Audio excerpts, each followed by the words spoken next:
ओम नमो भगवते वासुदेवाय।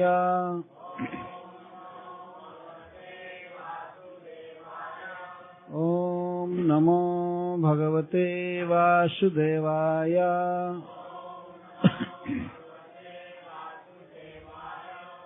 ओम नमो भगवते वासुदेवाय।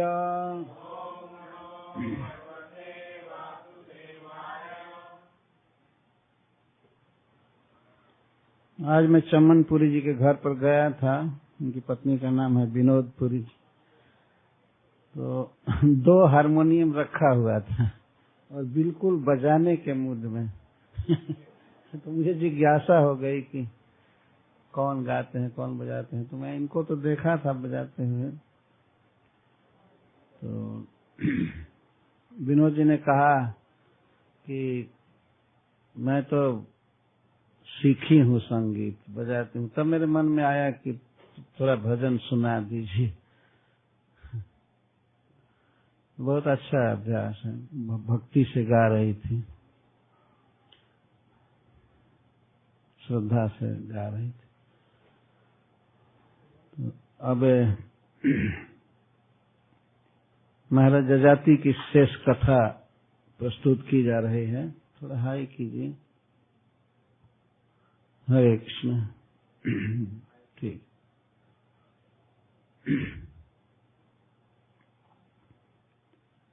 कल कथा यहाँ तक पहुंची थी कि जजाति महाराज के छोटे पुत्र ने उनको अपनी यौवन अवस्था दे दिया, अपनी जवानी दे दिया। इस प्रसंग में श्रील सुखदेव गोस्वामी कहते हैं कि पुरु आयु में उम्र में छोटे थे, लेकिन गुणों में अपने बड़े भाइयों से बड़े थे। उम्र में जदु आदि बड़े थे। जदु महाराज तो खैर भक्त थे, उनकी बात छोड़िए। 3 जो बीच में थे वो पुरु के बड़े भाई थे, लेकिन उनमें गुण नहीं था। पुरु छोटा था लेकिन बहुत गुणवान व्यक्ति था। वयसोनम गुणाधिकम, वयसा ऊनम, ऊनम का अर्थ होता है कम। नी ऊनम न्यूनम, उसको कम कहते हैं। हम लोगों के संस्कृत में जो गणना है तो ऐसे गिनते हैं जैसे 11, 12, 13, 14, 15, 16, 17, 18, 19, 20 में एक कम, ऐसे गिनते हैं। 19, 19, इसका अर्थ है 19। सदा देखेंगे। और 29 को कहेंगे 29, 30 में एक ऊन माने कम, 30 में एक कम, 29। इस तरह से पुरु के लिए सुखदेव गोस्वामी कहते हैं वयसा ऊनम गुणाधिकम। वयस की दृष्टि से, उम्र की दृष्टि से वो छोटा था बेटा, लेकिन गुणाधिकम, गुणेशु अधिकम, अपने भाइयों से बड़ा था गुण में। तो इस प्रकार पुरु ने अपनी जवानी अपने पिता को दे दिया और स्वयं उनकी बुढ़ापा को ले लिया, जरावस्था को ले लिया। यहाँ से कथा प्रारंभ कर रहे हैं। श्रील सुखदेव गोस्वामी कहते हैं इति प्रमुदितः पुरु प्रत्यगृह्णात् जराम पितु। इस प्रकार पुरु प्रमुदितः, बहुत खुशी के साथ, आनंद के साथ अपने पिता की जरा अवस्था को, बुढ़ापा को ले लिए। और कितने वर्षों तक लिए रहे? 1000 वर्ष तक वे बूढ़े रहे और प्रमुदित आनंद में रहे। देखिए, सब समय भोग अच्छा नहीं लगता। भोगों से प्रीति नहीं होती है आदमी को, तपस्या से प्रसन्नता होती है। हमने देखा है जो भक्त एकादशी का उपवास करते हैं अच्छी तरह से, तो द्वादशी के दिन उनका मन कितना आनंदित रहता है कि हमने ये व्रत पूरा किया। और जो खाते रहते हैं एकादशी को बहुत बार बार भले फलाहार, लेकिन उनको द्वादशी के दिन कोई प्रसन्नता नहीं होती। और एकादशी को भी मन उनका खिन्न रहता है कि अरे मैं तो रोज जैसे खाता था वैसे ही खा रहा। कितने भक्त तो निर्जला करते हैं, जल नहीं पीते। उनको सुख मिलता है, तपस्या में सुख है, भोगों में सुख नहीं है। यह अनुभूत विषय है। तपस्या के समय भी सुख मिलता है और तपस्या पूर्ण होने पर अद्भुत आनंद प्राप्त हो।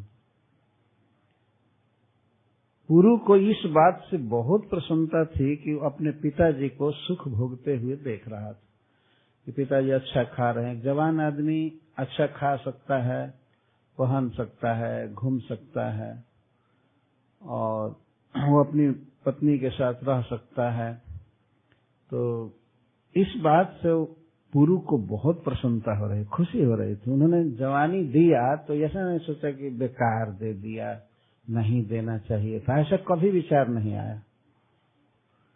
दे दिया, आनंद से दे दिया। इसीलिए श्रील सुखदेव गोस्वामी प्रमुदितः शब्द लगा रहे हैं, प्रकर्षेण मुदितः। मुद का अर्थ होता है आनंद, सुख, और सुख था। और पिताजी भी सुखी थे। और राजा सोपि तद वैसा कामान जथावत जुजसे नृप।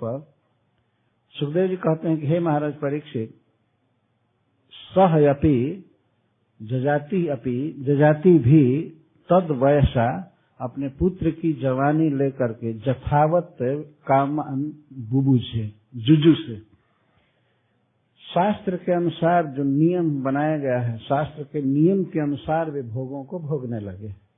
शास्त्र की मर्यादा को तोड़कर नहीं भोग रहे थे।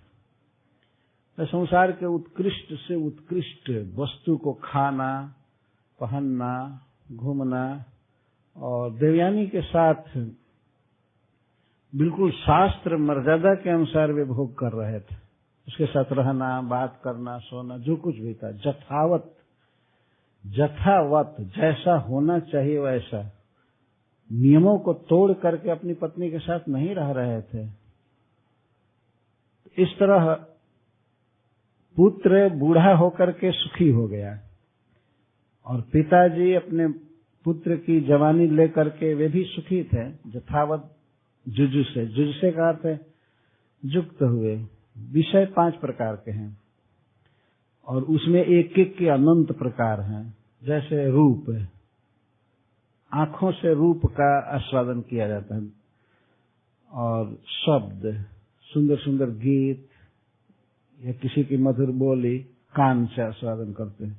इसके कई प्रकार हैं, कई प्रकार से आस्वादन किया जाता है। और नासिका से सुगंध सुनते हैं, रसनेन्द्रिय से खाना टेस्ट लेते हैं। अनेक प्रकार के खाद्य, चोष्य, लेह्य और पेय पदार्थ आदमी पीता रहता है, खाता रहता है, अनेक प्रकार से आस्वादन करता है। परंतु इतनी बात है कि जवान व्यक्ति ही फुल एक्सटेंट तक ये सब विषय भोग करता है, खाता पीता है, देखता है। और महाराज जजाति पूर्ण युवक हो गए थे। और इसके बाद स्पर्श, अनेक प्रकार का स्पर्श प्राप्त करना चाहता है जीव। यह इंद्रिया, जो स्पर्श इंद्रिया है, ये नख से सीख तक इस शरीर में मह करके दी गई है, कहीं भी सेंसेशन है। और इंद्रियां लोकेटेड हैं, एक जगह पर हैं, लेकिन स्पर्श इंद्रियां सब जगह है। भगवान ने एक ऐसा पतला चमड़ा फिट किया है या मांस को भी, उस पर कुछ भी ठंडा लगे तो पता लगता है, गर्म लगे तो पता लगता है। इससे स्वाद का पता नहीं लगेगा। किसी दाल को यहाँ सटा करके देखिए तो ये चमड़ा नहीं बताएगा कि ज्यादा नमक है या कम नमक है। उसके लिए तो जिह्वा पर रखना पड़ेगा, पता लगेगा। प्रसाद बनाती हैं माता जी लोग तो कहते हैं कभी चख करके देखो कैसा है, देख करके नहीं पता लगा सकते। आंख केवल रूप देखेगी, स्वाद का पता नहीं बता सकती। और त्वग इंद्रिय केवल स्पर्श का पता बताएगी और रूप आदि का पता नहीं बता सकती। एक एक इंद्रिय का एक काम है, लेकिन वो इंद्रियां एक एक जगह पर हैं, पर त्वग इंद्रिय सर्वव्यापक है, सारे शरीर में है।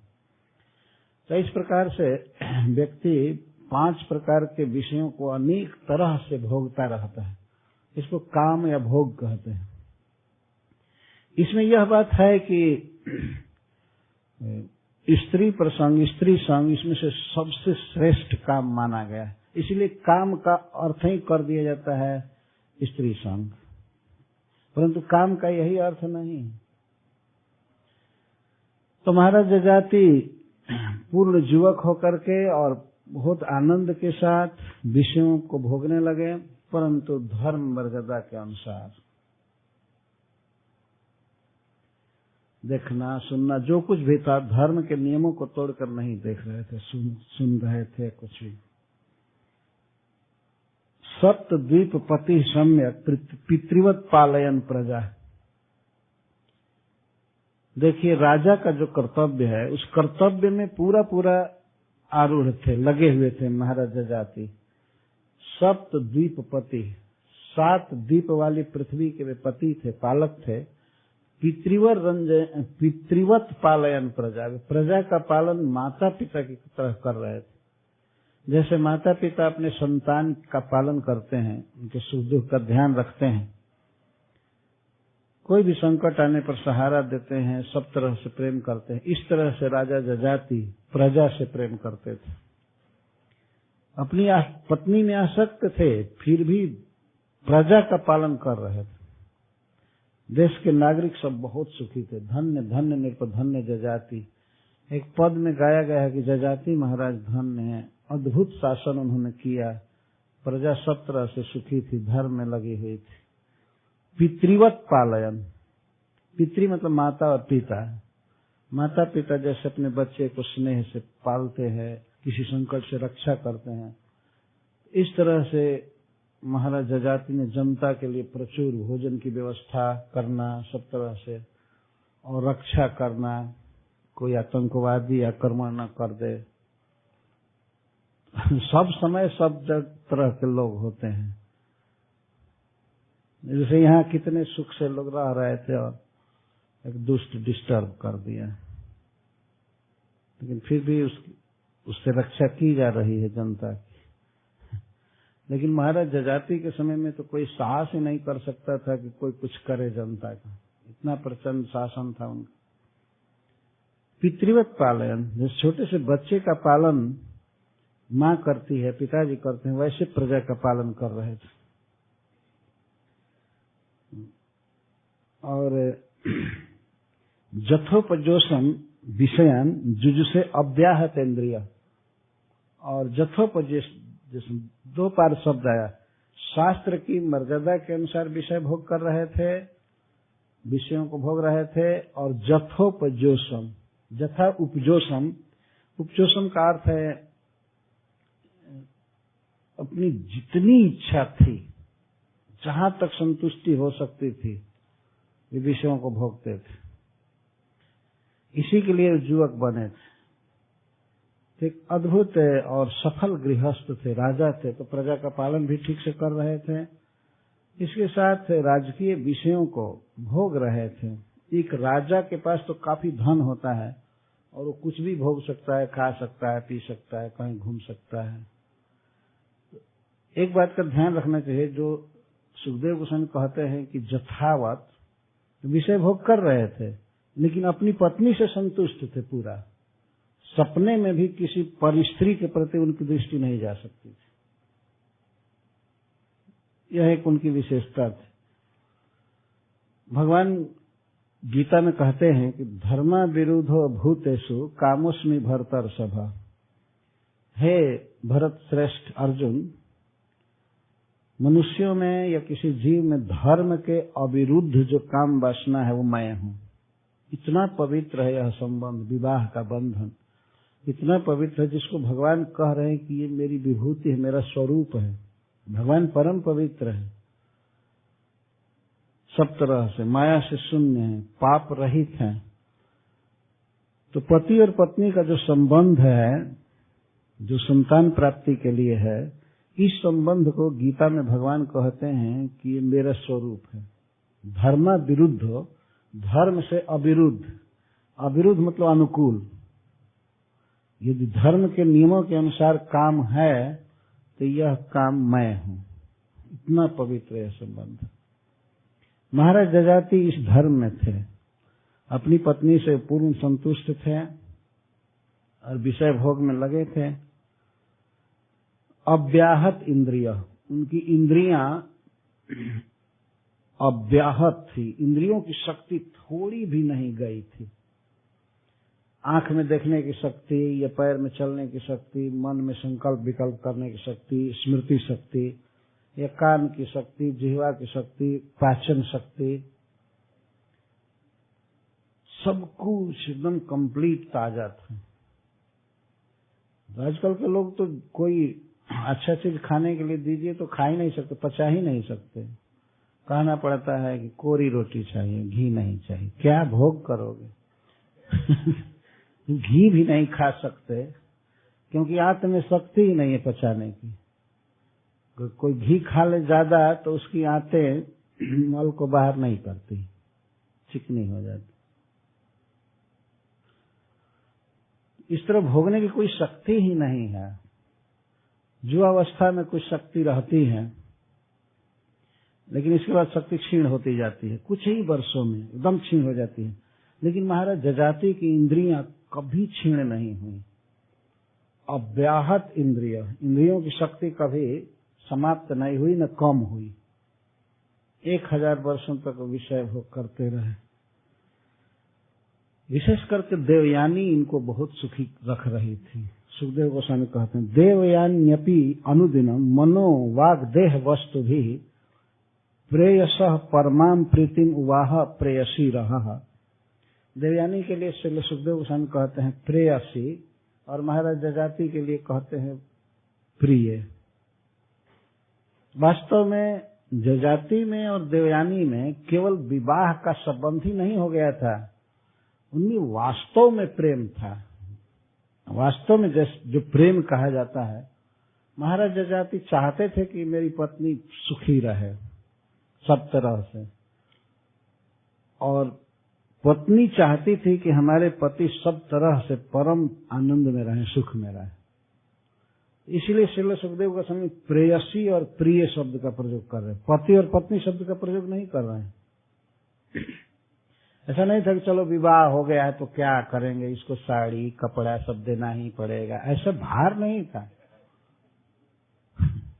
चाहिए करो ये करो, या उसको ये कहे कि तुम भी जॉब करो तुम भी कुछ कमाओ, नहीं।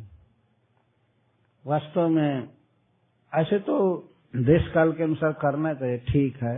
घर में बैठे बैठे पत्नी करेगी क्या, वो भी रोगी हो जाएगी, इसलिए काम करना जरूरी है।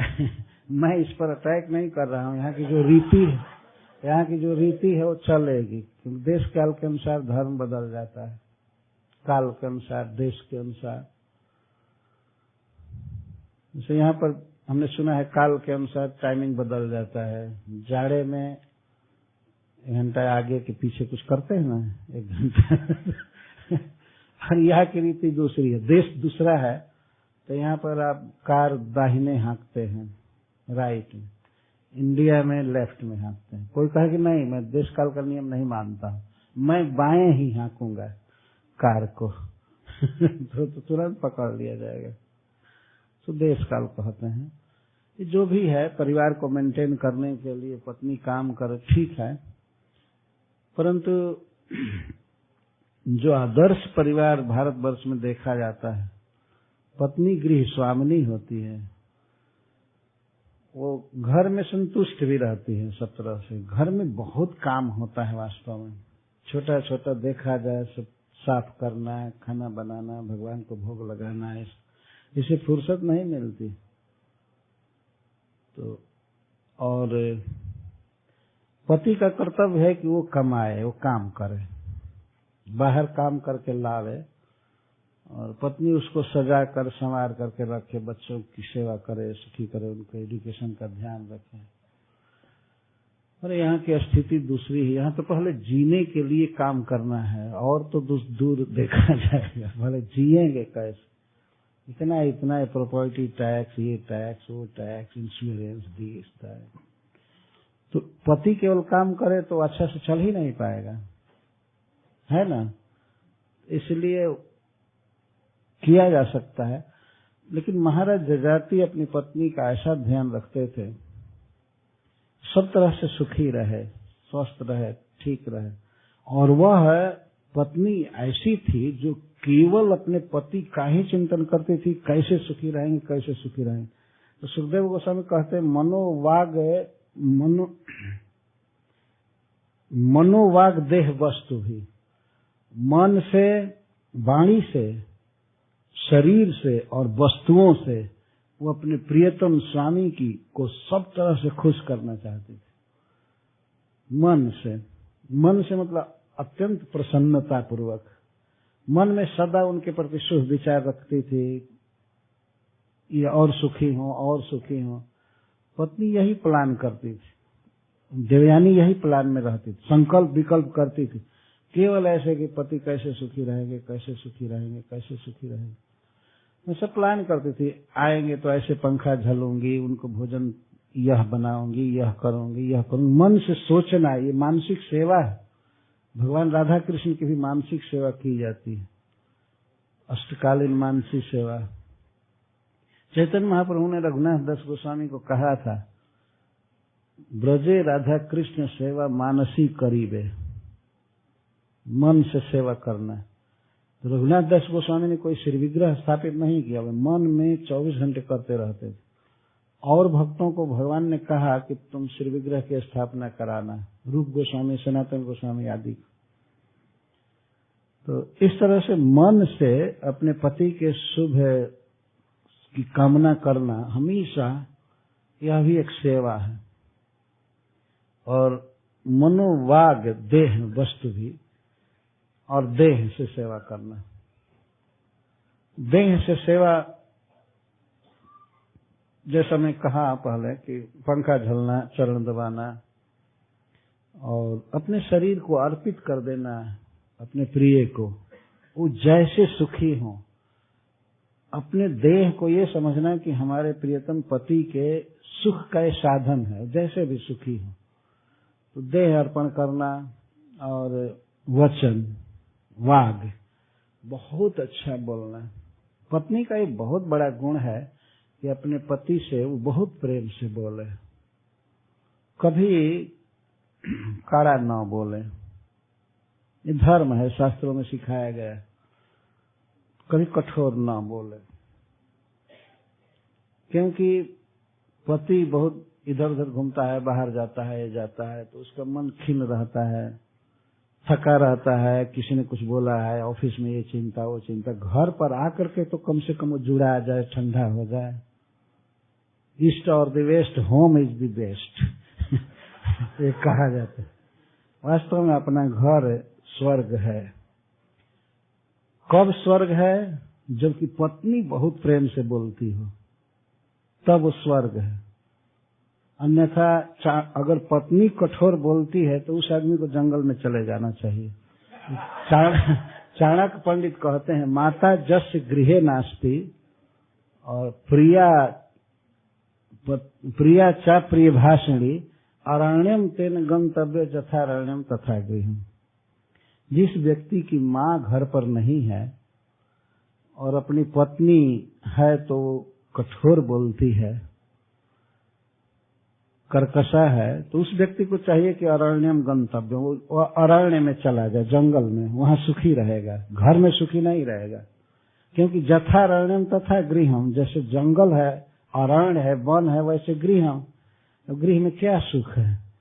जिसको जीवन भर रहना है वही प्रेम से नहीं बोलती है, तो क्या रहना है?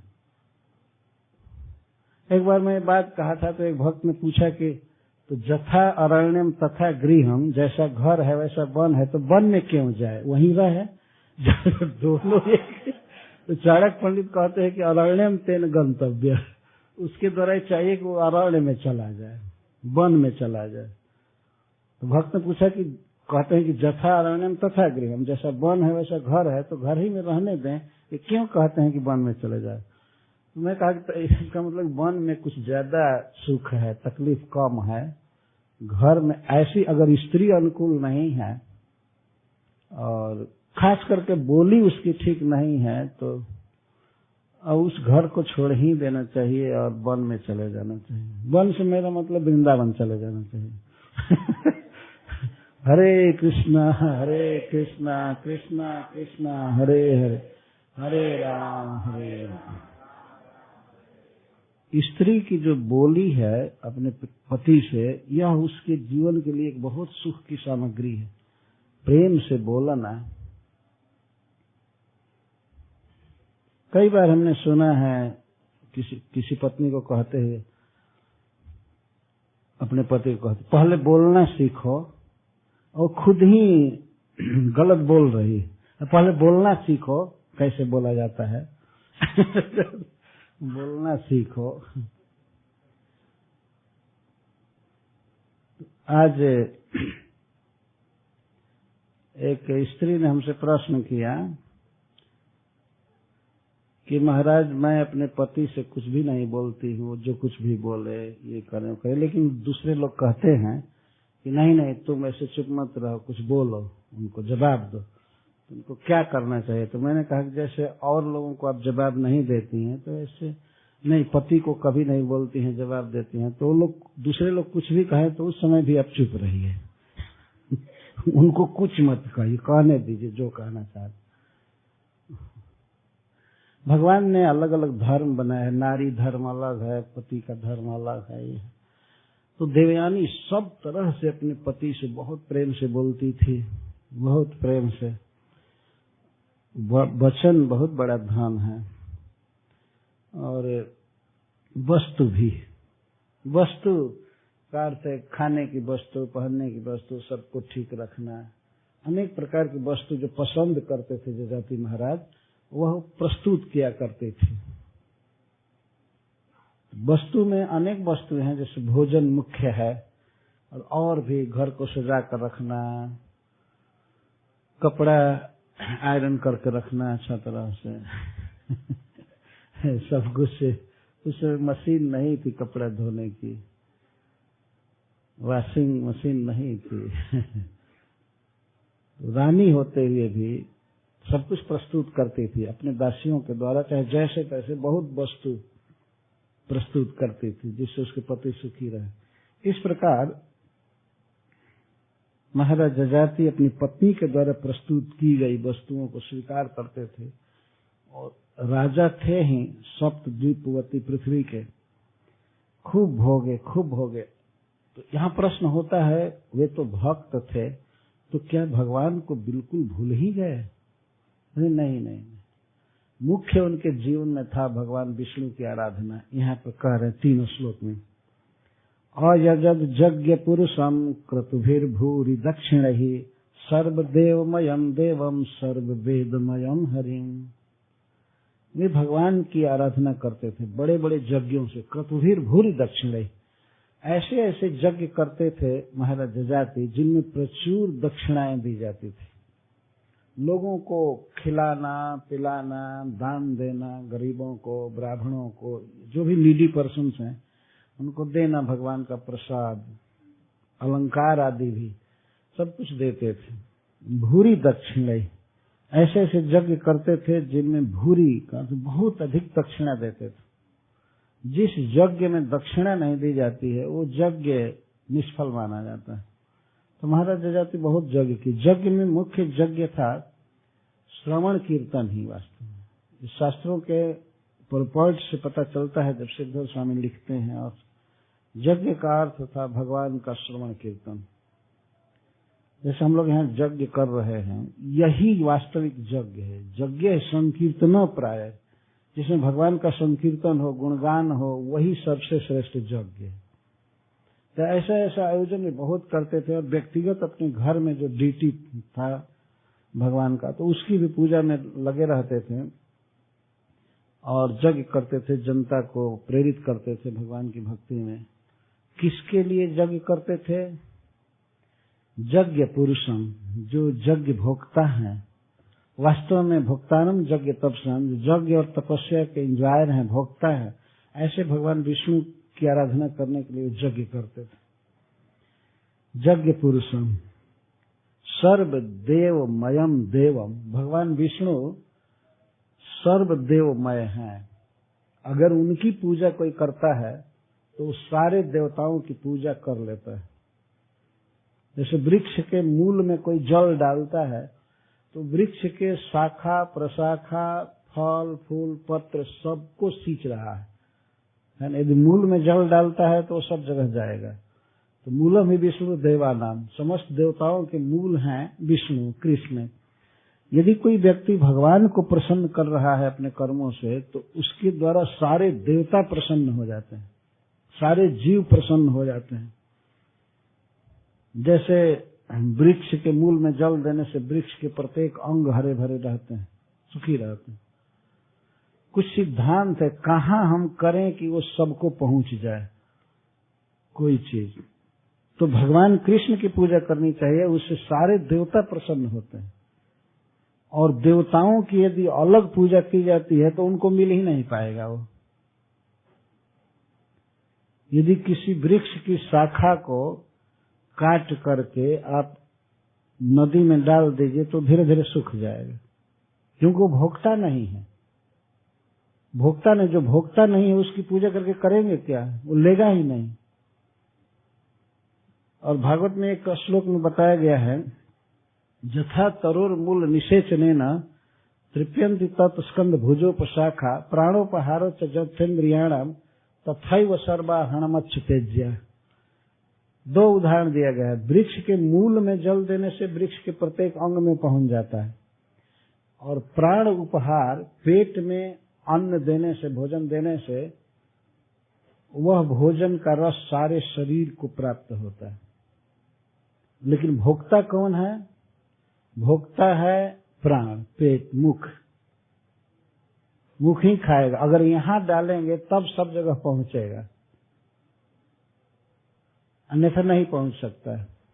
मुख जो है भोक्ता है, पेट भोक्ता है। अगर मान लीजिए कोई व्यक्ति बहुत काम किया है तो उसका हाथ भी काम किया है, पैर काम किया है, आंख काम किया है और कान भी काम किया है। मान लीजिए कोई व्यक्ति ड्राइविंग कर रहा है तो ड्राइविंग में पैर भी लगता है ना, पैर लगता है, हाथ लगता है, आंख लगती है, कान भी लगता है। इधर तो कान कम लोग लगाते हैं क्योंकि कोई आवाज करते हुए गाड़ी चलती नहीं है, सब गूंगी गाड़ी चलती है। इंडिया में तो बहुत आवाज सुनना पड़ता है, पीछे की आवाज। तो कान काम करता है, हाथ स्टीयरिंग पकड़ा है, पैर कुछ काम कर रहा है। लेकिन जब कहीं किसी होटल में खाना खाने जाना होगा, रेस्टोरेंट में, तो आप किसी अंग को भोजन नहीं देंगे, न पैर को, न आंख को, न कान को, न हाथ को। पेट भोजन कहाँ डाला जाएगा? मुंह में डाला जाएगा, पेट में डाला जाएगा, क्योंकि वो भोक्ता है। दूसरा कोई भोक्ता है ही नहीं। इसी तरह से भगवान विष्णु भोक्ता है। तो शरीर के किसी अंग को अगर कोई भूल से सोचे कि इसको पुष्ट करने के लिए मैं यहाँ भोजन डालूं, 10-20 चपाती यहाँ बांध दूं, रसगुल्ला बांध दूं, हाथ मेहनत किया है बहुत ज्यादा, तो ये हाथ सड़ने लगेगा। ये भोगेगा क्या? हटाना पड़ेगा, साबुन लगाना पड़ेगा, बेकार। यहाँ क्यों डाल रहे हो? ये भोगता नहीं है, करता है, बस केवल काम करने का इसका अधिकार है। कर्मण्येवाधिकार अस्ते मां फलेषु कदाचन। फल पर किसका अधिकार होगा? मुंह का, पेट का अधिकार है।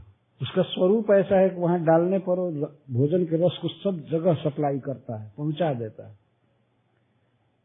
और कोई कहे कि नहीं नहीं, आंख ने इतना मेहनत किया, रोड पर देखती रहती थी आंख, इसलिए आंख में भी एक आध रसगुल्ला डालो, तो आंख फूट ही जाएगी, भोगेगी क्या? ये भोगता नहीं है, भोगता है पेट। इसी तरह से वास्तव में भोक्तारम यज्ञ तपसाम, वास्तविक भोक्ता है भगवान श्री कृष्ण। अगर उनको कुछ दिया जाएगा, उनका सम्मान किया जाएगा, पूजा की जाएगी, तो सारे देवताओं को मिलेगी वो पूजा, सबको, सबका हित होगा। लेकिन अन्य अंगों को देने पर उन अंगों को भी नहीं मिलेगा, सारा शरीर बर्बाद हो जाएगा। उसी तरह से अगर दूसरे देवताओं का भजन लोग करते हैं और विष्णु का नहीं करते हैं, उस सब कुछ बेकार है। वास्तव में उनका जो भी प्रयास है बेकार। वो देवता ले ही नहीं सकते हैं, वो भोक्ता है ही नहीं, कैसे लेंगे? इसलिए सब आशा करते हैं देवता लोग कि एक व्यक्ति कृष्ण का भक्त बनेगा, भगवान का भक्त बनेगा तो हमारा उपकार होगा। एक उदाहरण है महाभारत में। एक बार दुर्वासा जी गए थे पांडवों के यहाँ 10,000 शिष्यों के साथ, दुर्योधन भेजा था। एक बार 10,000 शिष्यों के साथ दुर्वासा जी दुर्योधन के यहाँ गए थे। उस समय पांडव वनवास का दिन बिता रहे थे। खूब खुश हुए दुर्वासा जी उसके खिलाने पिलाने से। वो वर और शाप देने में परम समर्थ हैं। तो वर मांगने को कहे कि दुर्योधन मैं तुम पर बहुत प्रसन्न हूँ, तुमने मेरा बड़ा स्वागत किया, मुझसे वर मांगो। तो वो सोचा कि ऐसा ट्रिक करूं कि युधिष्ठिर भाइयों के साथ वन में ही नष्ट हो जाए। तो दुर्योधन कहता है, हे मुने, हमारे बड़े भाई युधिष्ठिर महाराज अपने भाइयों के साथ इस समय वन में रह रहे हैं और उनको अक्षय पात्र मिला हुआ है। वे 10,000 ब्राह्मणों को रोज भोजन कराते हैं।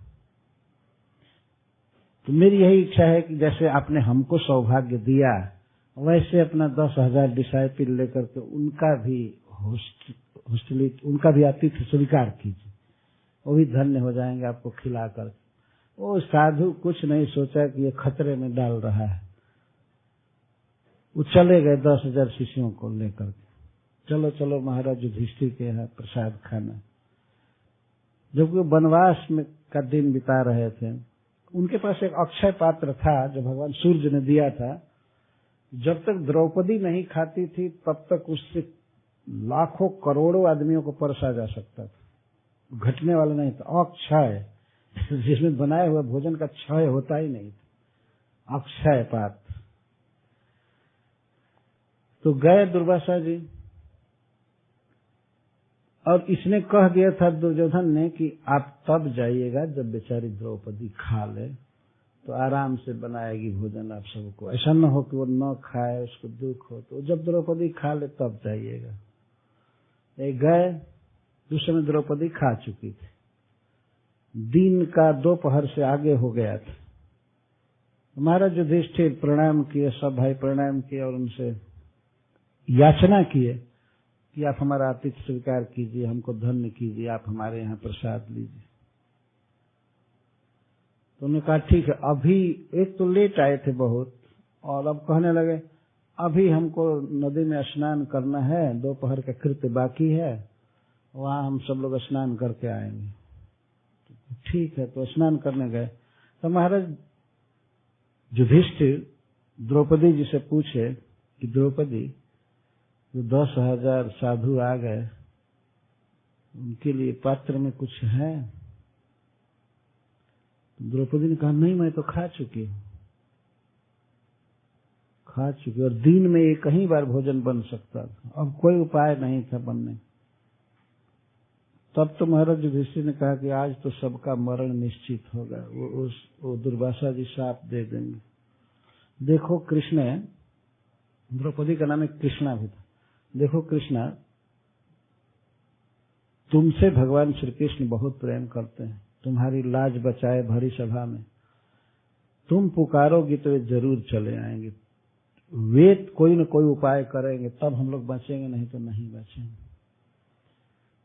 तो द्रौपदी भगवान कृष्ण को पुकारने लगी मन ही मन, आज हमारे पतियों के जान बचाइए, रक्षा कीजिए, हे नाथ मुझे संकट से बचाइए। भगवान श्री कृष्ण द्वारका से दौड़े हुए चले आए, मतलब उनका स्पीड तो मन से भी ज्यादा है।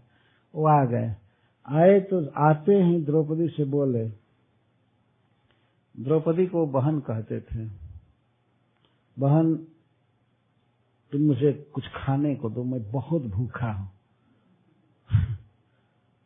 द्रौपदी ने कहा कि मधुसूदन मैं तो खा चुकी हूँ, वो आज आपको मैं कुछ नहीं दे पाऊंगी, बहुत कठिन है, मैं खा चुकी हूँ।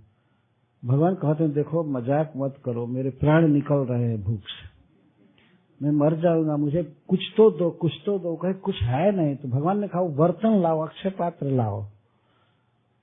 तो अभी बर्तन धोया नहीं गया था, उसमें साग का एक पत्ता सटा हुआ था। भगवान उस साग के पत्ता को लेकर के खाए और कहे कि इसे तीनों लोक के जितने प्राणी हैं सब तृप्त हो जाए। और उस साग का पत्ता खाए और सारा जगत जितने प्राणी थे, मनुष्य ही नहीं, पशु पक्षी देवता सब, उस समय यही लगा कि सब आकंठ भोजन कर चुके हैं और बहुत सुंदर डकार आ रही थी सबको, पूरी दुनिया में।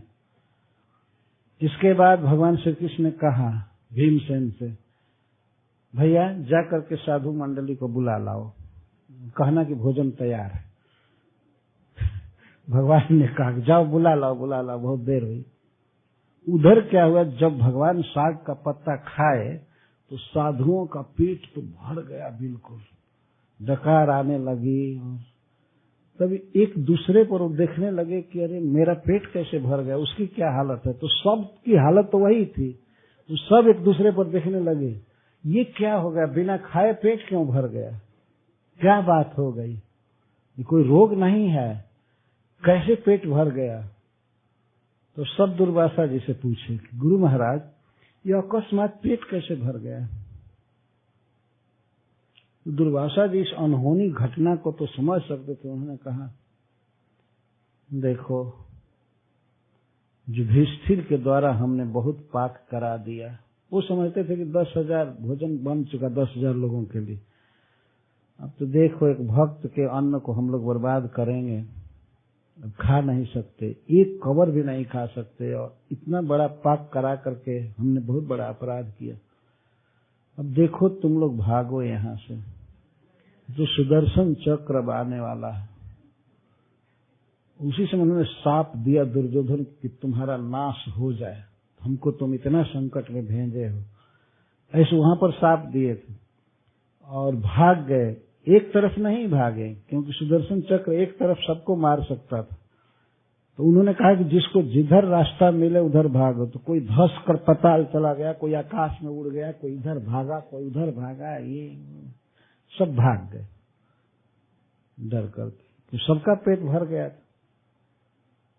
वो समझ गए कि भगवान कृष्ण की कोई ये लीला है। पांडव सभी कृष्ण के आश्रय में हैं, शरण में हैं, अवश्य उन्होंने कोई चीज किया।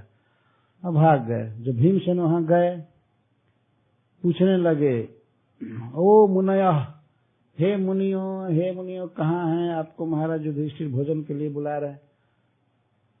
कोई था नहीं वहां पर, कुछ ऋषि लोग पहले के रहते थे उस सरोवर पर। उनसे पूछे वो लोग कहाँ हैं। वो लोग तो अकस्मात निकल कर बहुत तेज यहाँ से चले गए। कपड़ा वपड़ा निचोड़ने का जगह था, भींगा हुआ इधर उधर, ये पता चलता था। कुछ लोग नहा करके चले गए। तो मैं ये कह रहा था कि भगवान श्री कृष्ण एक साग का पत्ता खा करके और सारे जगत को तृप्त कर दिए, क्योंकि वो मूल हैं। अगर हम लोग भगवान कृष्ण को भोग लगाते हैं तो ये समझना चाहिए कि सारे जगत के जीवों को ये चीज मिलता है, क्यों भगवान का स्वरूप ही ऐसा है, पेट की तरह है। उनको दिए जाने पर सबको मिलेगा। अगर वे सेटिस्फाई हो गए हमारी सेवा से तो सारे देवता संतुष्ट हो जाते हैं, वो आशीर्वाद देते हैं। इसीलिए यहाँ पर श्री सुखदेव गोस्वामी कह रहे हैं कि महाराज जजाति ने भगवान की पूजा किया, बहुत बड़ा बड़ा यज्ञ किया, बहुत दक्षिणा दिया, क्योंकि भगवान सर्वदेवमय है और सर्व वेदमयम हरिम, वे हरि हैं, भक्तों के दुख को हर लेते हैं, कृपा करते हैं और सर्व वेदमय हैं। यदि कोई भगवान की पूजा करता है, भगवान को जान गया कि भगवान हमारे स्वामी हैं, मैं उनका सेवक हूं, तो सारा वेद पढ़ चुका है, ऋग्वेद, यजुर्वेद, सामवेद, अथर्ववेद सब पूरा जान गया, सारा पुराण पढ़ गया, यदि वो कृष्ण का भक्त है। माता देवहूति ने तो यहाँ तक कहा है कि जो व्यक्ति भगवान का नाम जपता है वो सब तीर्थ कर चुका, सब वेद पढ़ चुका, सारा यज्ञ कर चुका और सभी तीर्थों में स्नान कर चुका, ऐसा कहती है। अहो बत स्वपचोतो गरीयान जज जिह्वाग्रे वर्तते नाम तुभ्यम तेपुस तपस्ते जुहुशश्नुरार्जा ब्रह्मानुचुर नाम गृणंती येते। जो व्यक्ति एक बार कृष्ण का नाम बोलता है जिह्वा पर, अग्रभाग पर, मन से नहीं, जिह्वा के अग्रभाग पर अगर नाम आ गया भगवान का, तो वह स्वपच भी बहुत श्रेष्ठ व्यक्ति है, बहुत श्रेष्ठ है अगर उसके जिह्व पर भगवान का नाम आया। और ये गृणंती, जो भगवान का नाम बार बार जपते हैं, तो वो तो तेपुस तपस्ते, वे सब प्रकार की तपस्या कर चुके। जुहू, वे सारे यज्ञ कर चुके, अश्वमेध यज्ञ, राजसूय यज्ञ, सारा यज्ञ वो कर चुके और कोटि कोटि बार कर चुके। शस्नु, तीर्थों में स्नान कर चुके। ब्रह्म अनुऊचु, वेदों का बारंबार अध्ययन वो कर चुके। माला पर भगवान के नाम को जो जप रहा है, वास्तव में सैकड़ों अश्वमेध यज्ञ कर चुका, सैकड़ों बार सारे तीर्थों में स्नान कर चुका, वेद पढ़ चुका, सब कुछ कर चुका। हरे कृष्णा कृष्णा कृष्णा हरे हरे, हरे राम राम राम हरे हरे। ये सब परम प्रमाण श्रीमद् भागवतम के उद्गार है। ये सामान्य बात नहीं है कि कोई व्यक्ति भगवान का नाम बोल रहा है, अगर भगवान के नाम का उच्चारण कर रहा है तो परम शुद्ध व्यक्ति है और सारा सब कुछ कर चुका। वेद पढ़ने का फल क्या है? भगवान का जप करना है। शास्त्र तीर्थों में स्नान करने का फल क्या है? भगवान का नाम जपना है। और यज्ञ बहुत बहुत करना, उसका फल क्या है? भगवान का नाम जपना है। तो सब कुछ वो व्यक्ति करता है। माला के एक एक दाने पर, एक एक मनिका पर वो करोड़ों यज्ञ कर रहा है। हरे कृष्णा कृष्णा कृष्णा हरे हरे, हरे राम राम राम हरे हरे। और यह बात माता देवहूति अपने पुत्र भगवान कपिल देव से कह रही। अहो बत स्वपचोतो गरीयान जज्जिह्वाग्रे वर्तते नाम तुभ्यम तेपुस तपस्ते जुहू सस्नुरार्जा ब्रह्मानुचुर नाम गृणंती येते। इसीलिए नाम जप सर्वश्रेष्ठ भक्ति है और सबसे आसान भी है। कहीं भी कोई रहे जप कर सकता है।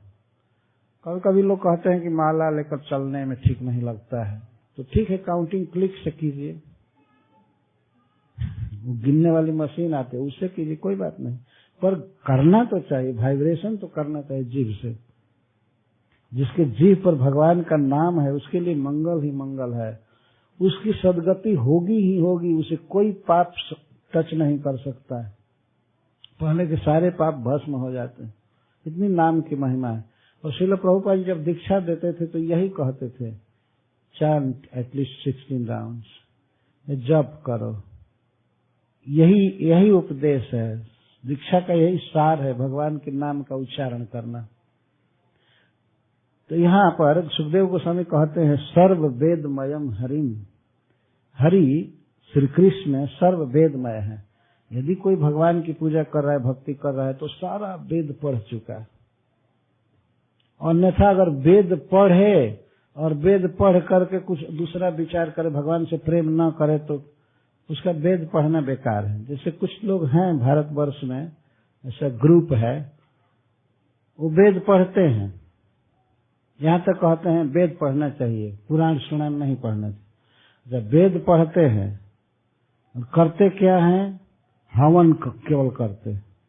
भगवान कृष्ण से कोई उनको मतलब नहीं, न भगवान के रूप को जानते हैं, न गुण को, लीला को, धाम को, किसी को नहीं। वो सब बिल्कुल गधे हैं वास्तव में, उनको कोई बुद्धि नहीं है।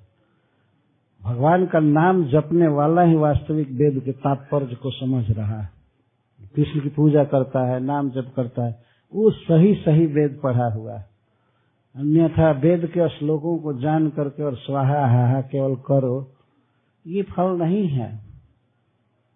भगवान कृष्ण से प्रेम करना ये वेद पढ़ने का फल है, क्योंकि वेदैश्च सर्वैः अहमेव वेद्य।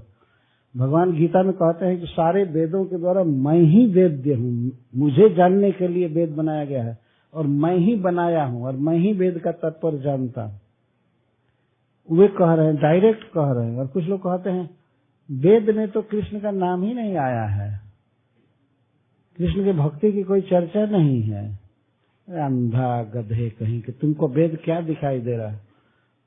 ये भगवत गीता वेद का सार है, सर्वशास्त्रमयी गीता।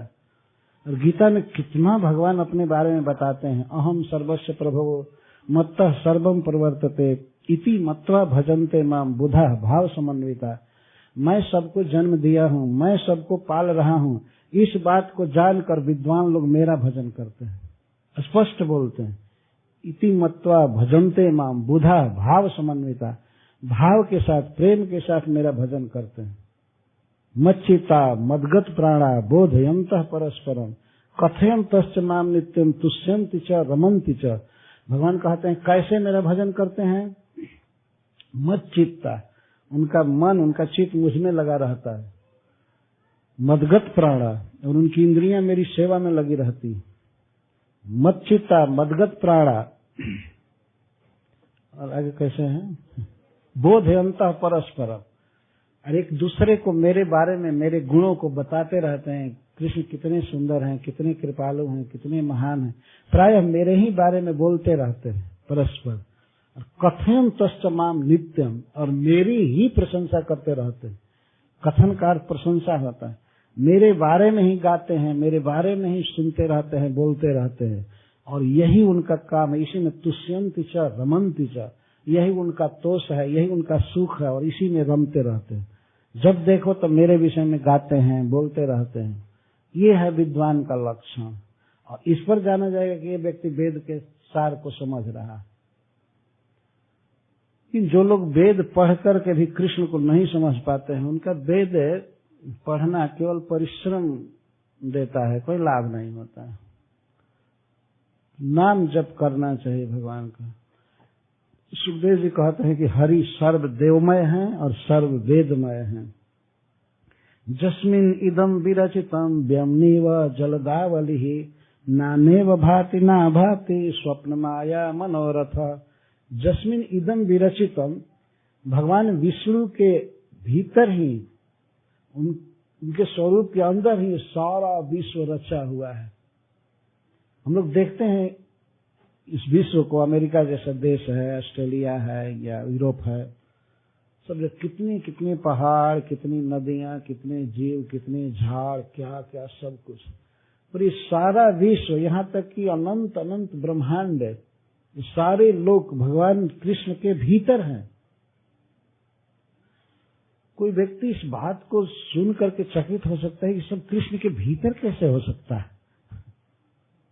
ये सब उनके भीतर है। जस्मिन इदम विरचितम, जस्मिन माने जिनके भीतर ये सारा जगत रचा गया, और रचा कौन है? वही रचे हैं। भगवान कृष्ण बनाए हैं और अपने भीतर ही सब बना लिए। इसको देखा गया है, अर्जुन ने देखा विराट रूप भगवान का। 11वें अध्याय में गीता में वर्णन, देखे कि ब्रह्मा जी इनके नाभि से जन्म ले रहे हैं, सारे देवता स्तुति कर रहे हैं, नमस्यन्ति च सिद्ध संघा, सारे सिद्ध लोग प्रणाम कर रहे हैं, कुछ लोग भय से भाग रहे हैं। भगवान के विराट रूप को उन्होंने देखा और वे थर-थर कांपने लगे। अर्जुन वास्तव में कृष्ण के भीतर है, लेकिन फिर भी कृष्ण के भीतर कुछ भी नहीं है।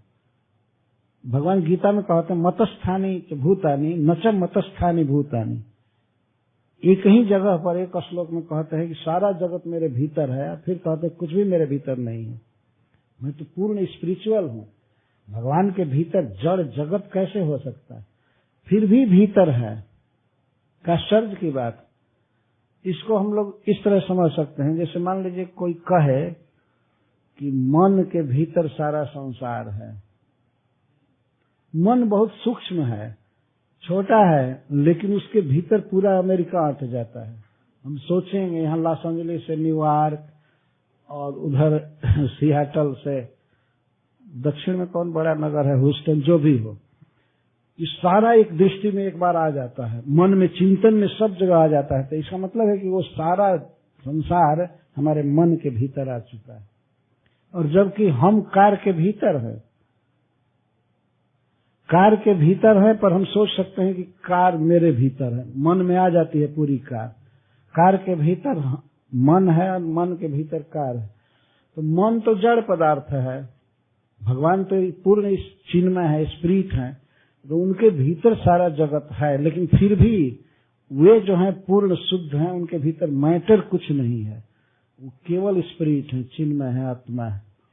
और अद्भुत रचना है। सुखदेव गोस्वामी कहते हैं जस्मिन इदम विरचितम, जिन प्रभु के भीतर सारा जगत रचा गया है, व्योमनी व जलदावली, जैसे व्योम के भीतर बादल छाते हैं, जलद अवली बादलों की श्रेणियां रहती हैं। हम लोग देखते आकाश में बादल छाते हैं और कुछ काल के बाद वो सब तिरोहित हो जाते हैं। उसी तरह से भगवान के भीतर कभी कभी यह जगत रचा जाता है। अनेक प्रकार के प्राणी, अनेक प्रकार के पक्षी, अनेक प्रकार के वृक्ष, पशु, कीट, पतंग, उनके विविध प्रकार के देह और खाने के लिए, पहनने के लिए, सबके लिए सबकी सृष्टि होती है। कितना बड़ा सृष्टि अपार है भगवान का, कितना बड़ा काम है। और भांति आप आभाति न आभाति, नाने वो भांति ना भांति, कभी कभी जगत प्रकट होता है और कभी इसका प्रलय हो जाता है। ये भगवान के भीतर चलता रहता। स्वप्न माया मनोरथ है, जैसे हम लोग सपना में कोई चीज देखते हैं कभी कभी और जगने के बाद खत्म हो जाता है। तो केवल सृष्टि और प्रलय को बताने के लिए कह रहे हैं कि कभी कभी भगवान के भीतर जगत उत्पन्न किया जाता है, वही उत्पन्न करते हैं, और कभी कभी नष्ट कर देते हैं। कितना कितना मेंटेनेंस है भगवान का। एक दिन में कितना करोड़ टन दूध, फल, अन्न, कपड़ा, जूता, दवाई, घर, ये सब बनाना। इसीलिए प्रहलाद महाराज ने भगवान नृसिंहदेव से कहा कि हे प्रभु, कम से कम एक ब्रह्मांड के लोगों को वैकुंठ भेज दीजिए, क्योंकि यहाँ आपको इनका खर्चा चलाने में आपको बहुत मेहनत पड़ती है यहाँ पर, और वैकुंठ में तो सहज जीवन है, वहाँ तो जीवन ही स्वाभाविक है, तो वहाँ आपको कोई परिश्रम नहीं है, तो इनको कृपा करके भेज दीजिए। भगवान प्रहलाद जी के आग्रह को मान लिया और एक ब्रह्मांड के जीवों को पूरा वैकुंठ भेज दिए अपने भक्त के आग्रह से। ये श्रीमद् भागवतम में लिखा हुआ, भगवान स्वीकार किए उनके बाद। तो यह जगत भगवान की इच्छा से प्रकट होता है। अनेक प्रकार के प्राणी और प्राणियों के खाने पीने भोगने के लिए अनेक वस्तुएं, यह है भगवान का वैभव, यह सृष्टि कौशल। और कैसे सृष्टि करते हैं? चुपचाप बैठे रहते हैं, सोए रहते हैं और जगत उत्पन्न हो जाता है। ये उनकी विशेषता है। ये है रिमोट कंट्रोल। सोए रहते हैं कारण समुद्र में, गर्भ समुद्र में, और सारा जगत रच दिया जाता है, सब कुछ हो जाता है। एक एक शरीर की जो सृष्टि किए हैं कितना विलक्षण है। श्रील प्रभुपाद जी कहते हैं कि छोटा से छोटा जीव बनाए हैं और बड़ा से बड़ा भी बनाए। तिमी एक मछली होता है, वो 100 योजन का होता है। 100 योजन मतलब 400 कोस, 800 माइल का एक मत्स्य होता है, और उसको भी जो निगल जाता है उसको तिमिंगल कहते हैं। 100 योजन के लंबे चौड़े मछली को जो खा जाए उसको तिमिंगल कहते हैं। ऐसी ऐसी सृष्टि है, बड़ी से बड़ी सृष्टि।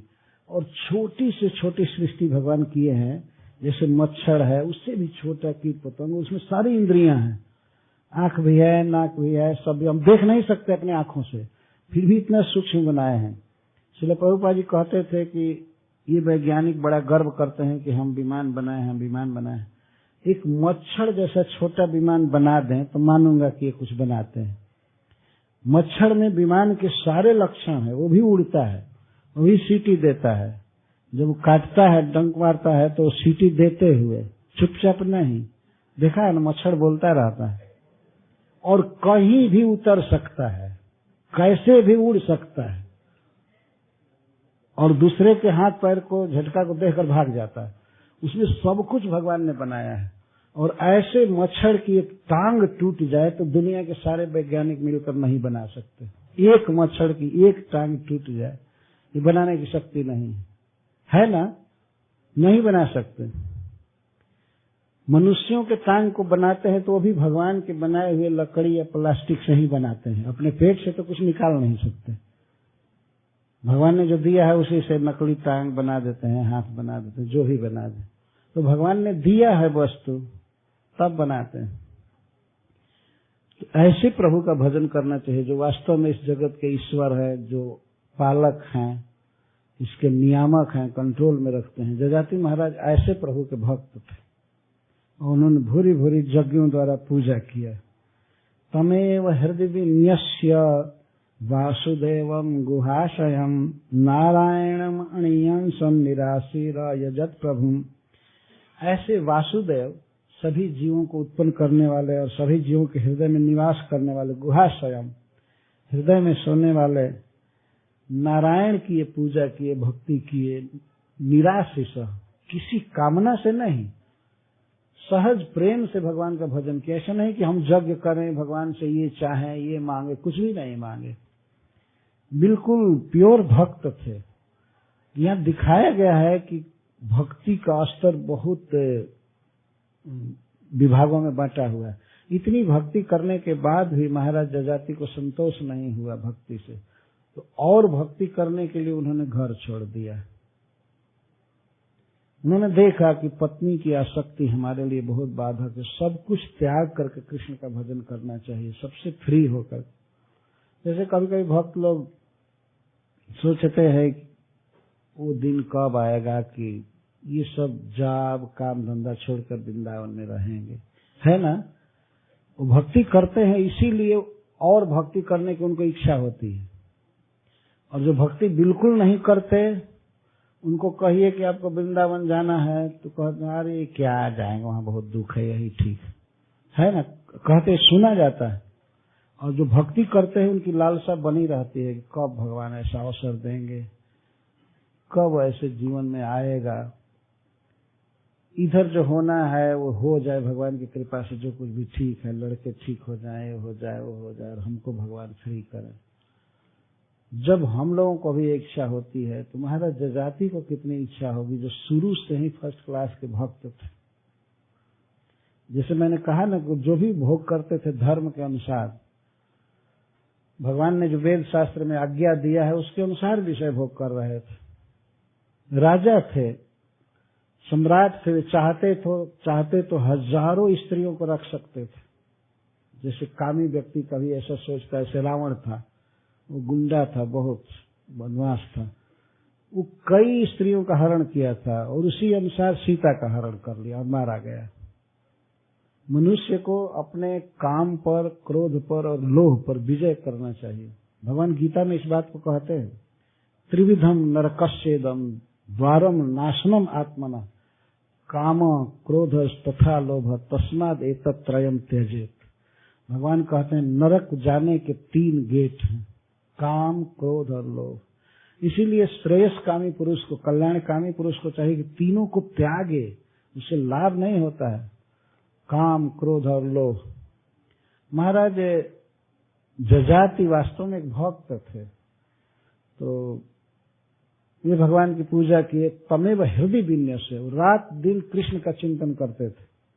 हृदय विन्यस्य, भगवान को अपने हृदय में रख चुके थे। किनको? नारायणम वासुदेवम, जिनका नाम वासुदेव है, जो नारायण है, सभी जीवों के जन्म देने वाले पालक हैं और सूक्ष्म से भी सूक्ष्म है, अंतर्जामी है, सबके हृदय में रहते हैं। प्रभु, जो इस जगत के ईश्वर हैं, कंट्रोलर हैं, ऐसे प्रभु को अपने हृदय में रखे थे और किसी को नहीं रखे थे, चिंतन नहीं करते थे।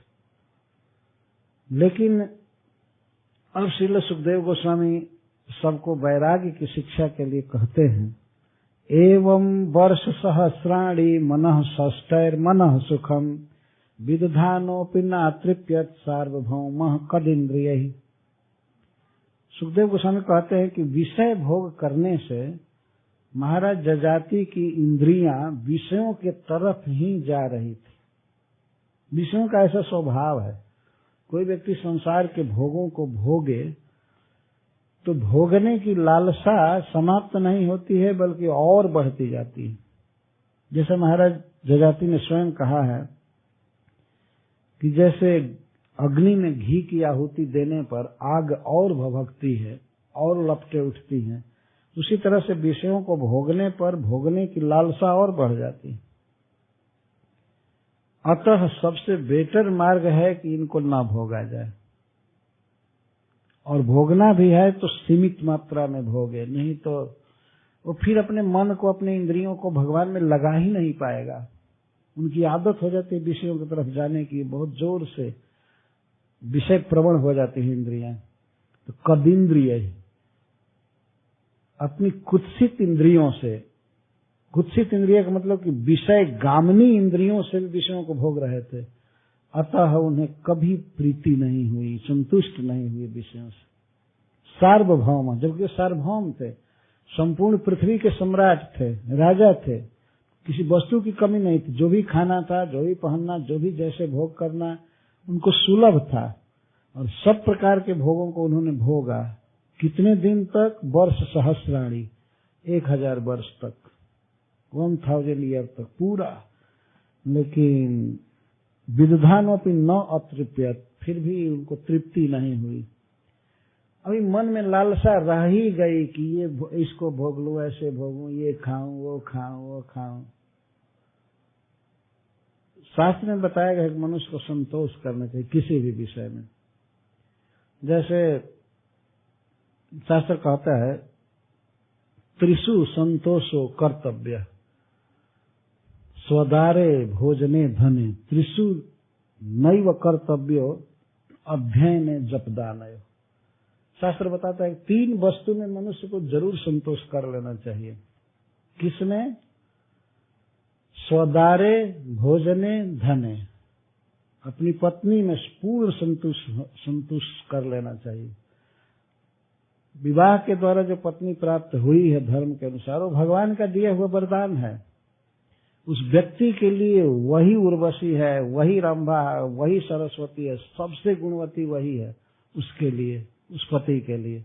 उसे पूर्ण विश्वास करना चाहिए कि भगवान का दिया हुआ है और हमें इसी के साथ संतुष्ट रहना है। स्वदार, अपने पत्नी में पूर्ण संतुष्ट होना चाहिए।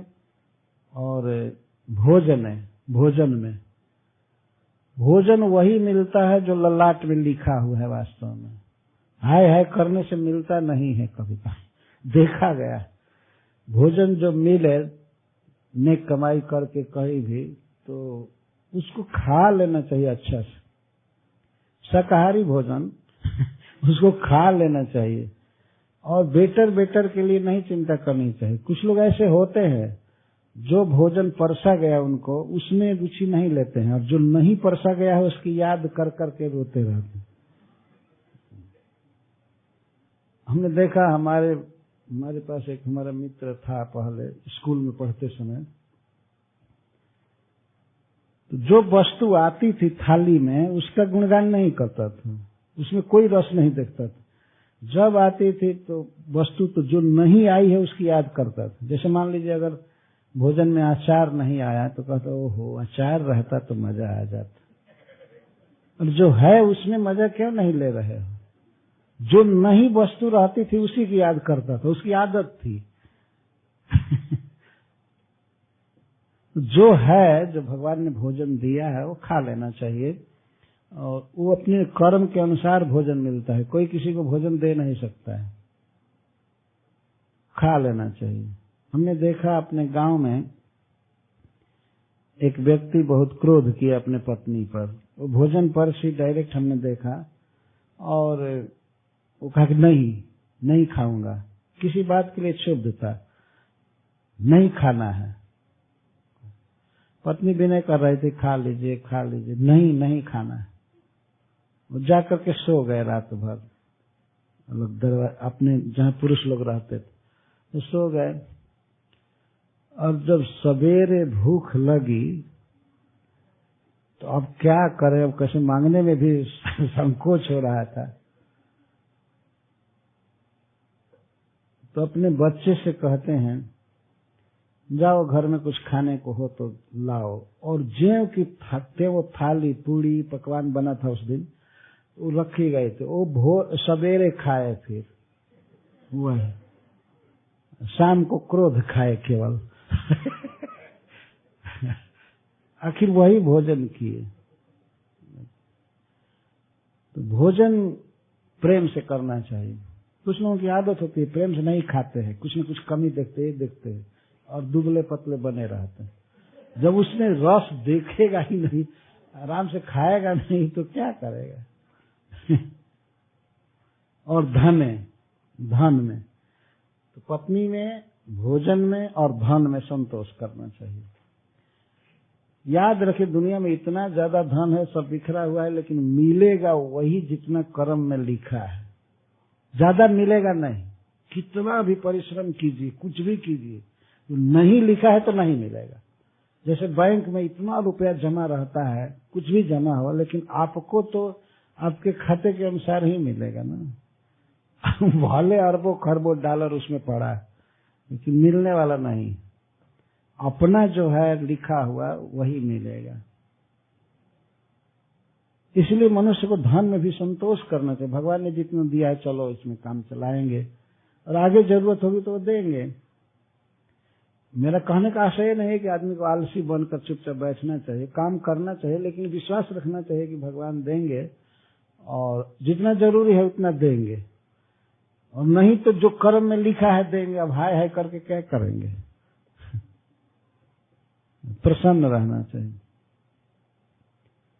बहुत धन है लेकिन मिलता नहीं है सब जगह। तुलसीदास जी ने एक पद लिखा है, दोहा, करम कमंडल कर गए तुलसी जहां लग जाए, नदी कूप वापी जल बूंद न अधिक समाए।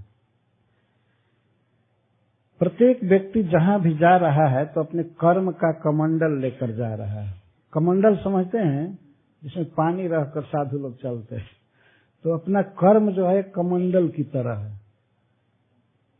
कमंडल मान लीजिए ऐसा है, उसमें 1 लीटर पानी अट रहा है, तो चाहे आप नदी में डुबाइए या चाहे सागर में डुबाइए या तालाब में डुबाइए, वो तो 1 ही लीटर लेगा ना। तो क्योंकि साइज ही उतना छोटा है। तो किसी का कमंडल मान लीजिए 5 लीटर का है, किसी का 10 लीटर का है, और हमारे पास 1 ही लीटर का है, तो हम तो उसमें ले भी नहीं सकते हैं ना। अगर फ्री दूध ही कोई देने लगे, कहे कि अपने कमंडल में ले जाओ, तो जितना साइज है उतना ही ले पाएंगे। एक कमंडल सबके पास है, कर्म का कमंडल। जहां जाएगा, वो अमेरिका जाए, इंडिया जाए, ऑस्ट्रेलिया जाए, उसके कमंडल में उतना ही अटेगा। कभी कभी भक्त लोग पूछते हैं तो किसी किसी के पास बहुत छोटा कमंडल है। हाँ, किसी के पास है भी नहीं। नहीं है नहीं का मतलब कि फूटा हुआ कमंडल है। देखा जाता है कोई आदमी बहुत गरीब है, एक टाइम का भोजन नहीं जुटा पाता है, पर उसे कर्म है, कोई करेगा क्या? इंडिया में भिखमंगों को जब दिया जाता है पैसा, देना चाहिए, मेरा कहने का आशय नहीं देना चाहिए, देना चाहिए बेचारे को। लेकिन उन लोगों को कभी कभी सरकार क्या करती है कि घर बना करके फ्री देती है। गरीब आदमी है, उसको घर देना है, फ्री देना है, तो अपने घर को भाड़ा पर दे करके फिर रोड पर आ जाते हैं। इंडिया में बहुत इस बात को कहते हैं। कभी कभी धनी आदमी गरीब हो जाता है, एक कमंडल का साइज भी घटता बढ़ता रहता है। आज धनी है, कल गरीब हो जाता है, गरीब धनी हो जाता है, ये घटता रहता है। तो हमने देखा है, भक्त लोग भी कहते रहते हैं कि कुछ लोगों को घर देती है सरकार, तो घर भाड़ा पर दे देते हैं। वो कहते हैं कि हम मेंटेन नहीं कर सकते इसको। मेंटेन करने की शक्ति नहीं होती, फ्री घर दिया गया है तो मेंटेन करने की शक्ति नहीं होती है, वो दे देते हैं भाड़ा पर और स्वयं ही रोड पर आ जाते हैं। तो इंडिया में बहुत प्रसिद्ध बात है, आज करोड़पति है, कल रोडपति हो जाएगा। इस तरह से कहते हैं। और एक गाली भी है, कोई किसी को गाली देता है, हम तुमको रोड पर ला देंगे। रोड पर ला देने का मतलब कि भिखमंगा बना देंगे, रोड पर ला देंगे तुमको। ऐसे कहते हैं। तो इस तरह से अब कमंडल जैसा मिला है, उसमें जितना आट रहा है बस उतना ही पर संतोष करना चाहिए। क्या करेंगे? इस घटना पर, इस बात पर मुझे एक घटना ही याद आ रही है बॉम्बे की। हमारे साथ एक अयोध्या के साधु गए थे बॉम्बे। हम लोग अपने गेस्ट हाउस में ठहरे थे जुहू मंदिर में। तो मेरे साथ गए थे, हमारे मित्र थे। तो वही ये पहली बार दोहा हमको सुनाए। कैसे सुनाए कि एक दिन प्रोग्राम था, तो वो हमारे साथ नहीं गए, हमारा प्रोग्राम किया था, एक हमारा शिष्य है हरिदास किया था, और एक तरफ देवकी नंदन प्रभु प्रोग्राम किए थे बिल्कुल मैं साफ साफ। तो वो साधु सोचे कि देवकी नंदन प्रभु के साथ जाऊंगा तो मुझे दक्षिणा ज्यादा मिलेगी, और ये जो हरिदास प्रोग्राम बनाया है तो इसमें ज्यादा नहीं मिलेगी दक्षिणा। ये सोच करके वो चले गए देवकी नंदन प्रभु के साथ, जो उत्तम श्लोक के भाई हैं देवकी, तो उनके साथ चले गए। तो बाद में हम लोग लौटे रात में लगभग 10 बजे प्रोग्राम करके। तो हम जिस प्रोग्राम में गए थे वहां पर वो हमको 2500 रुपया दिए थे, और रेशमी कपड़ा कुर्ता देख लिया, सबको कपड़ा, सबको कुर्ता का कपड़ा, धोती, और सबको 500 रुपया दिए थे उस प्रोग्राम में। और उस प्रोग्राम में जो महाराज जी गए थे अयोध्या के, तो उनको 50 रुपया मिला और कपड़ा कुछ नहीं। मैं पूछ दिया कि महाराज जी आपको क्या दक्षिणा मिला है, 10 बजे रात में पूछा, तो वो कहते हैं करम कमंडल कर गए तुलसी जल वही सुनाए हमको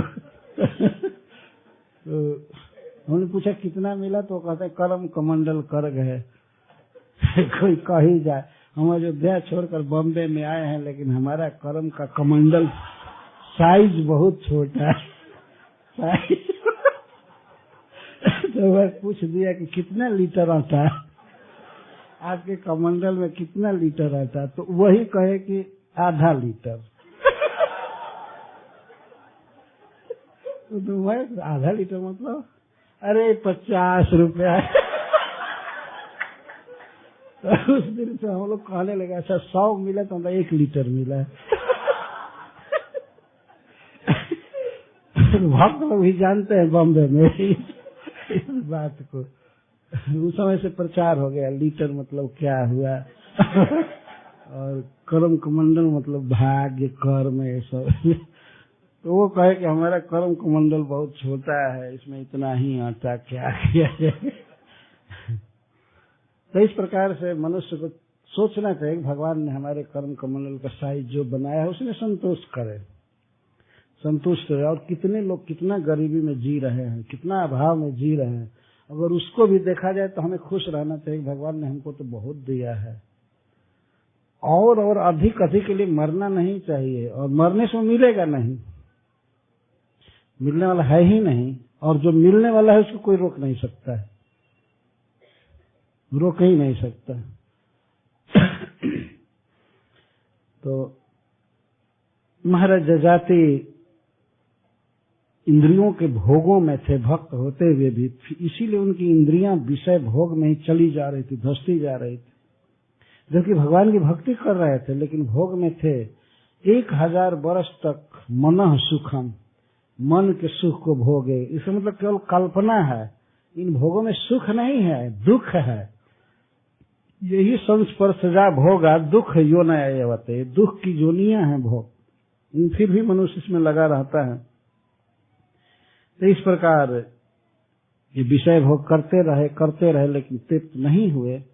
अंत में एक दिन इन्होंने महाराज अम्बरीश की कथा सुना।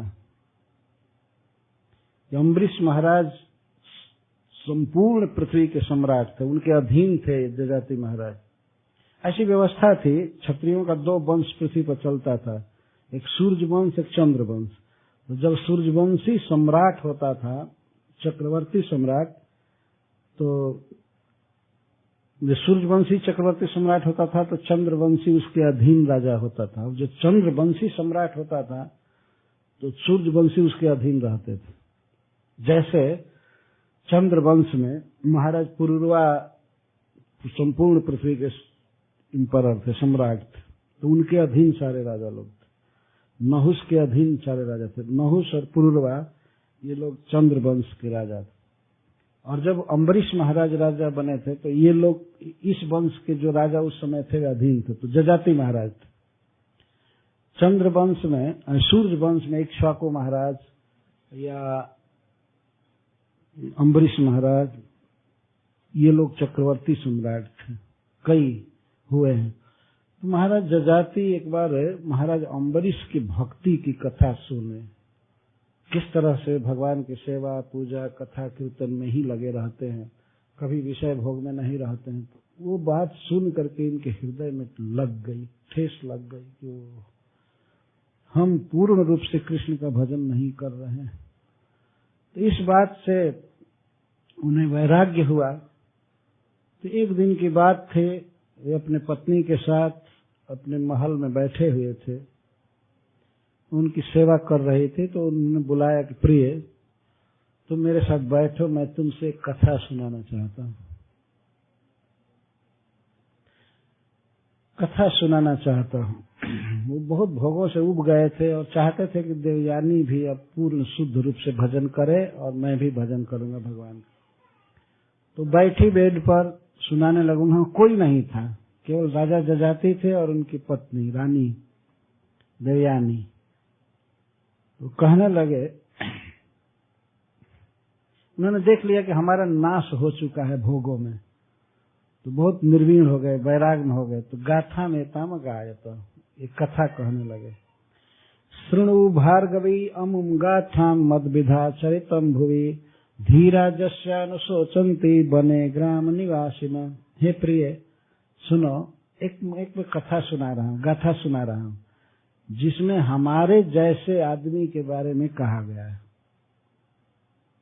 और जिस आदमी के विषय में वन में रहने वाले धीर लोग शोक करते हैं।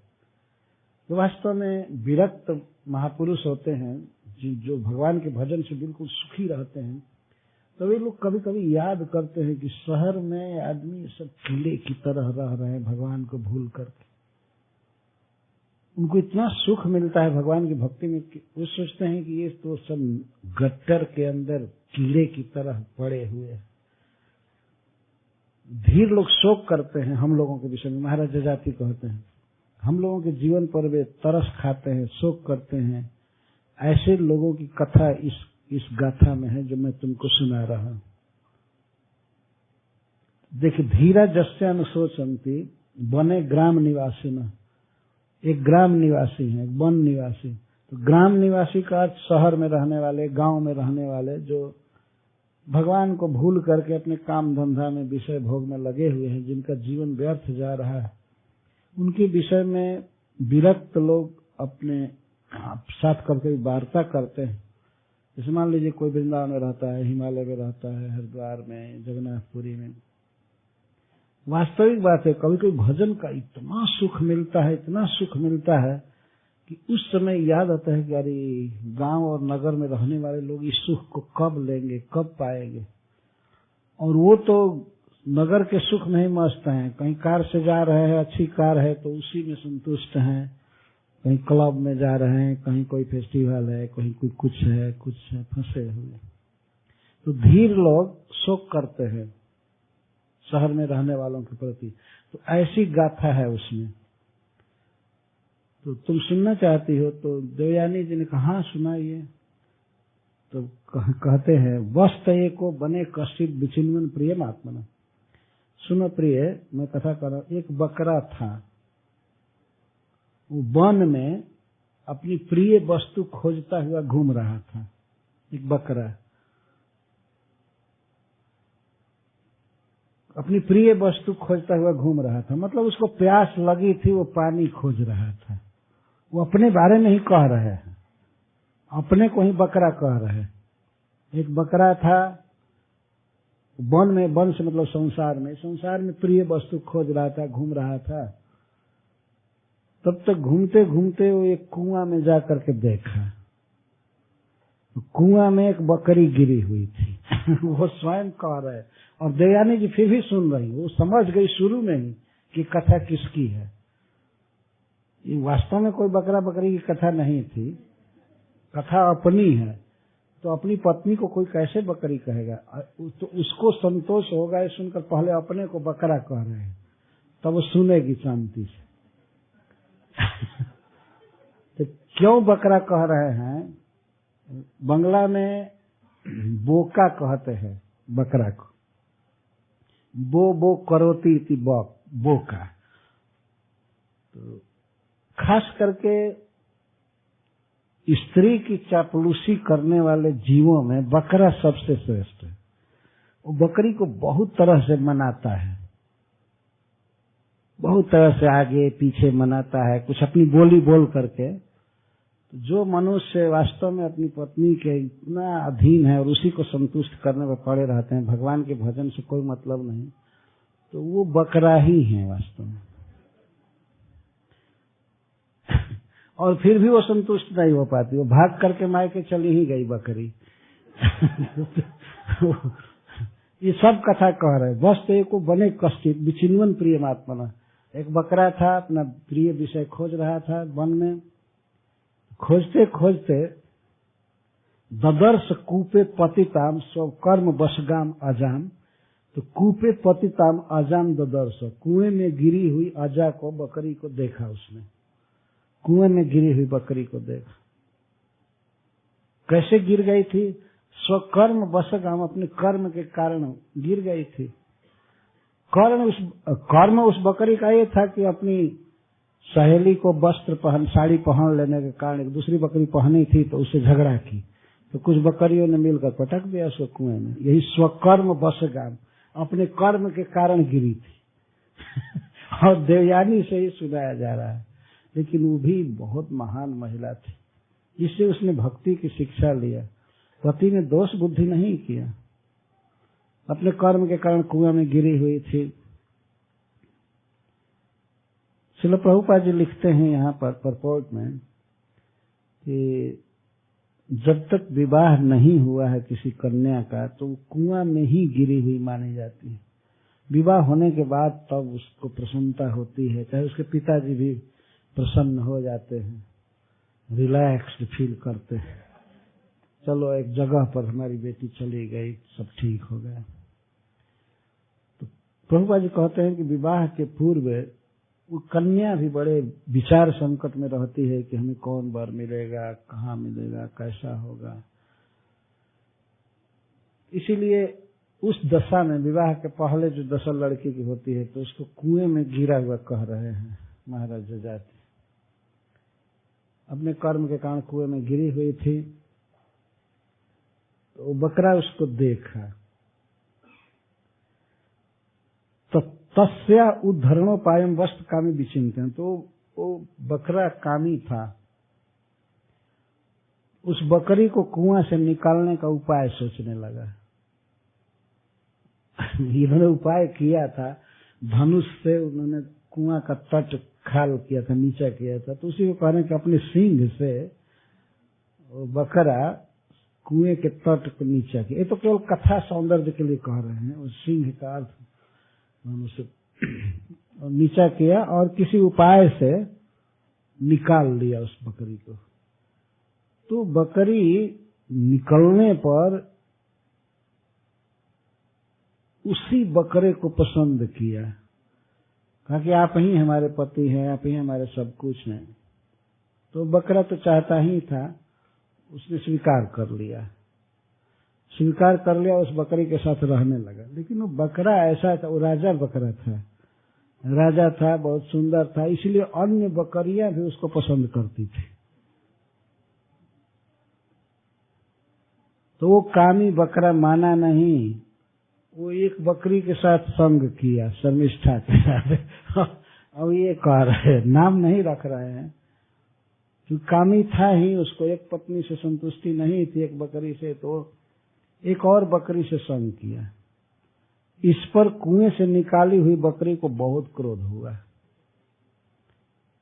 और वो भाग गई, अपने नैहर चली गई, अपने मायके चली गई। वहां उस बकरी का पिता या मालिक एक ब्राह्मण था। उस ब्राह्मण ने उस बकरे को शाप दे दिया कि कामी,